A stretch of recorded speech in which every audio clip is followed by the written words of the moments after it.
Difference between transfer of shares and transmission of shares.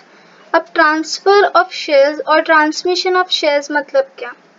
पहले transfer of shares मतलब क्या? Transfer मतलब बेचना, ठीक है, ट्रांसफर मतलब बेचना।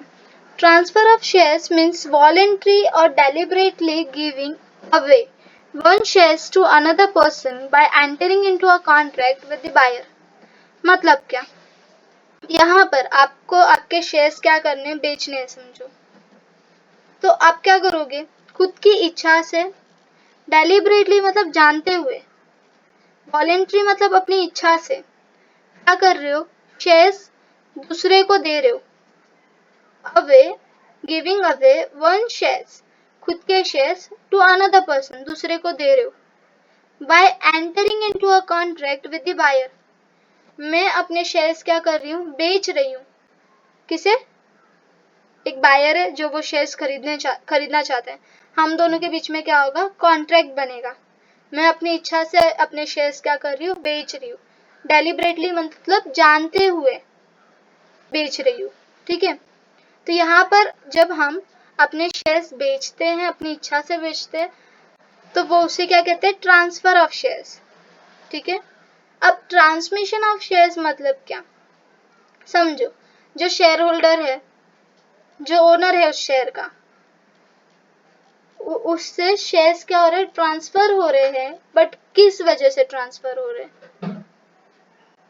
कोई पर्सन जो शेयर होल्डर है उसकी डेथ हो जाती है, या वो इंसॉल्वेंट मतलब सक्षम नहीं है अपने कर्ज को चुकाने के लिए, इंसैनिटी मतलब दिमागी तौर पे वो अब ठीक नहीं है, तो उस समय क्या होता है?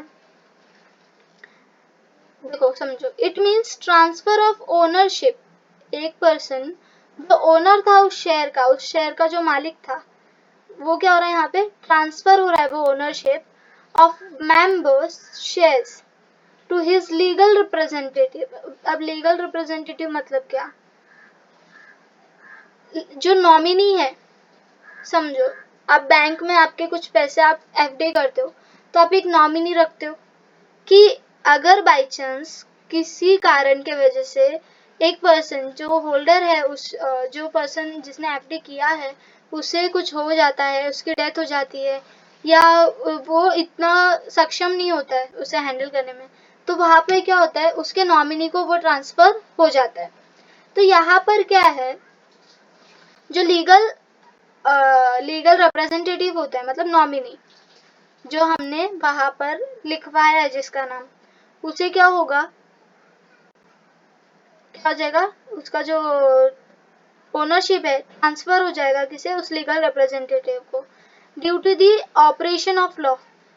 मतलब एक पर्सन जो होल्डर था, जो मालिक था उस शेयर का, उसे अगर उसके डेथ हो जाती है, वो इंसॉल्वेंट हो जाता है, सक्षम नहीं है अपने उधार को चुकाने में, उसके पास पैसे नहीं है, समझो कंगाल है पूरी तरह से, या दिमागी तौर पे ठीक नहीं है, तो वहां पर एक लीगल एक्शन है जिसकी वजह से आपके जो शेयर्स हैं वो क्या होंगे? ट्रांसफर होंगे। आपके शेयर्स की जो ओनरशिप है वो ट्रांसफर होगी। यहाँ पर आप शेयर्स बेच नहीं रहे हो, वो लीगली ट्रांसफर हो रहे हैं, तो उसे हम क्या बोलते हैं? ट्रांसमिशन ऑफ शेयर्स, ठीक है। आपकी इच्छा है नहीं है वो नहीं है यहाँ पर। आपका जो शेयर होल्डर है, वो अगर उसकी डेथ हो जाती है, वो इंसॉल्वेंट हो जाता है, या उसकी वो दिमागी तौर पे ठीक नहीं है, तो ये क्या है? एक लीगल ऑपरेशन के थ्रू आपका जो वो पर्सन का ओनरशिप था शेयर का, वो ट्रांसफर हो जाता है। समझो एक शेयर होल्डर है जिसकी डेथ हो जाती है, तो उसका जो ओनरशिप था शेयर का, वो लीगली ट्रांसफर हो जाएगा उसके लीगल रिप्रेजेंटेटिव को या तो नॉमिनी को, ठीक है। सेकेंड, कब किया जाता है ये ट्रांसफर ऑफ शेयर और ट्रांसमिशन ऑफ शेयर? कब ये होता है? व्हेन डन, कब होता है? It is done when the member wants to sell his shares और give his shares as gift. Transfer of share कब होता है? जब वो जो पर्सन है जिसके शेयर्स हैं, वो क्या करता है? उन शेयर्स को बेचता है, सेल करता है, वो बेचना चाहता है, और give his shares as a gift, और गिफ्ट के तौर पे किसे शेयर्स दे रहा है, तो वहां पर क्या होगा, transfer of shares. But transmission of share कब होता है, it is done when the member dies, एक इंसान मर जाता है, लीगल ही एक लीगल ऑपरेशन के थ्रू वो शेयर्स जो भी है वो क्या हो जाते हैं, ट्रांसमिट हो जाते हैं किसे, उस लीगल रिप्रेजेंटेटिव को। एक इंसान जो होल्डर है उस शेयर का, अगर उसकी मौत हो जाती है या वो इंसॉल्वेंट हो जाता है या दिमागी तौर पे वो ठीक नहीं रहता, तब ये चीज होती है क्या, transmission of share. Third point है नेचर ऑफ एक्शन। अब ट्रांसफर ऑफ शेयर क्या है, एक वॉलेंट्री एक्शन है, खुद की मर्जी से वो पर्सन क्या करता है, बेचता है या एज अ गिफ्ट वो शेयर्स किसी को देता है। It is a voluntary action, खुद की इच्छा से, खुद की मर्जी से, taken by the member.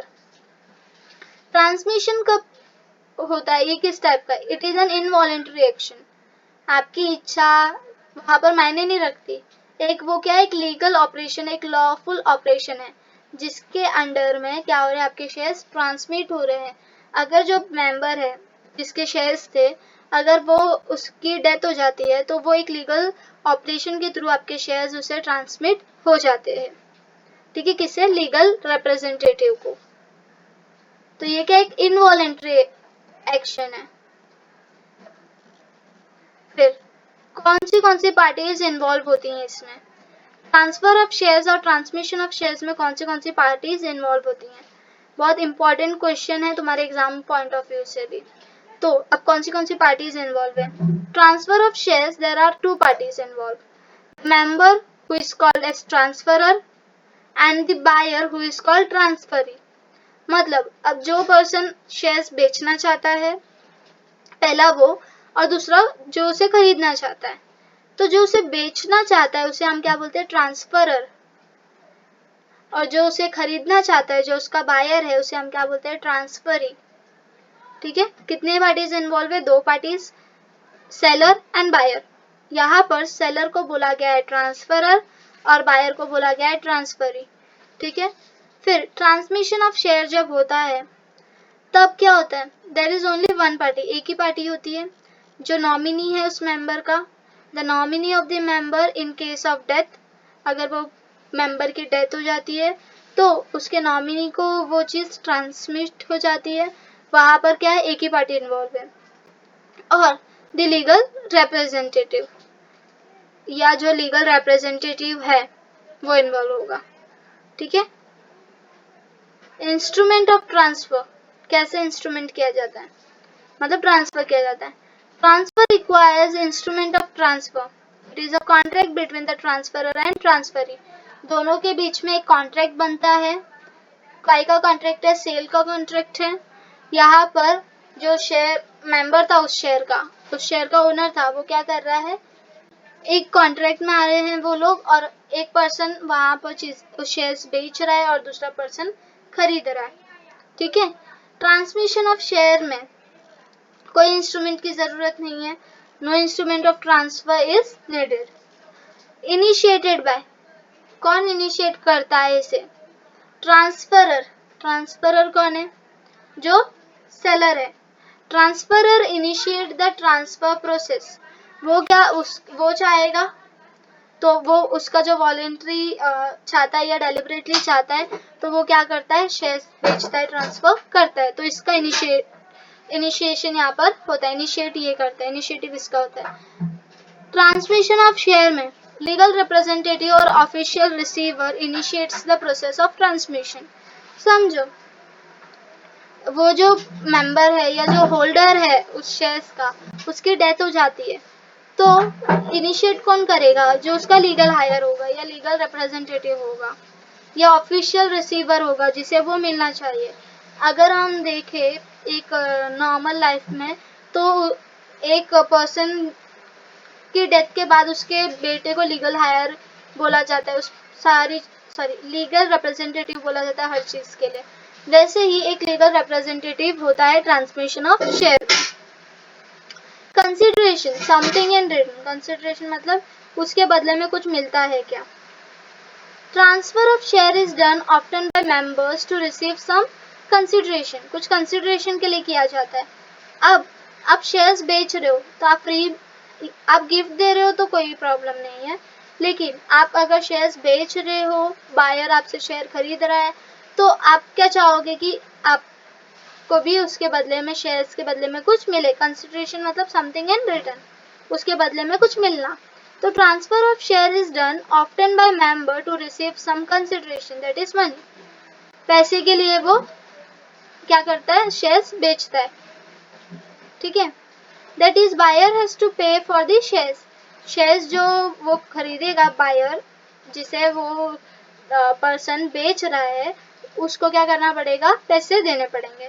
Accept given as gift, अगर एज अ गिफ्ट दिया है तो वहां पर कंसिडरेशन नहीं होता है।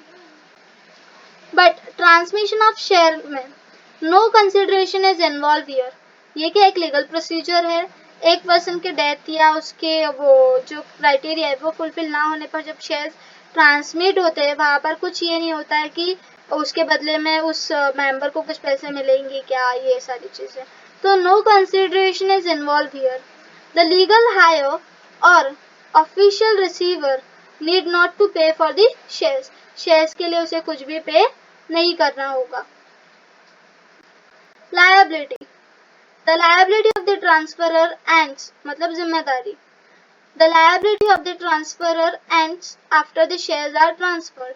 एक बार शेयर्स ट्रांसफर हो गए, एक बार उसने शेयर्स बेच दिए, कॉन्ट्रैक्ट बन गया सेल का, तो उसकी जो लायबिलिटी है उस चीज पर से खत्म हो जाती है। लेकिन ओरिजिनल, यहाँ पर ट्रांसमिशन ऑफ शेयर में क्या होता है, original liability of the member continues in case of transmission of share.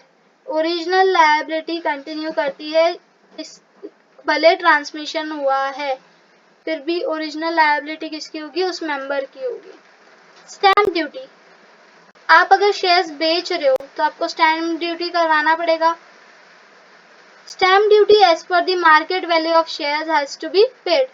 Stamp duty, जब आप शेयर्स बेचते हो उस पर आपको कुछ अगर मैं बोलूँ आपको समझने के लिए तो टैक्स जैसा है, तो आपको स्टैम्प ड्यूटी भरना पड़ता है किस पे, मार्केट वैल्यू।